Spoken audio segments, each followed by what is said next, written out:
Taoiseach, enormous protests have rocked Israel over the attempt by the far-right government of Netanyahu to interfere with the judicial process.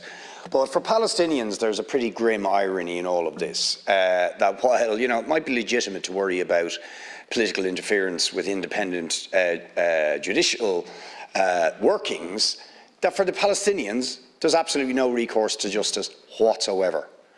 Because, as many human rights organisations have reported, they are victims of an apartheid system, they're victims of crimes against humanity, war crimes, ethnic cleansing, and they have been for decades, and that their rights are never vindicated, and that the Western powers who are so keen to impose sanctions, for example, for doing similar things by Russia in Ukraine, refuse point blank to impose sanctions on Israel for doing the same thing to the Palestinians. How do you square that inconsistency in the refusal of the European Union to impose sanctions on Israel? Deputy Breed-Smith, please. Just in relation to Israel, very much welcome the fact that the government there has suspended its plans to reduce the independence of its judiciary. When it comes to Palestine, as I've always said, we support Palestinian statehood and independence.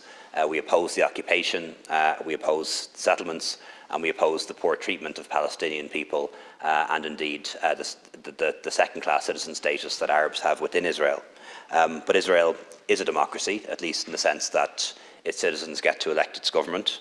It has LGBT rights, it has trade union rights, and trade unions were at the forefront in standing up to the attempts in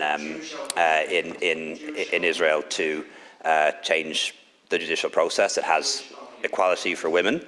And it has very often Arabs represented in government, in business and in senior positions. It is very different to the countries in its neighbourhood where all the Jews have either left or have been expelled.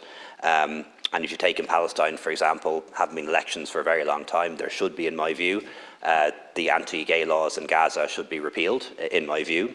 It's not just in Qatar, it's also in Palestine. There should be women's rights and women's equality in Palestine too, and Palestine should also have an independent judiciary in the PA areas.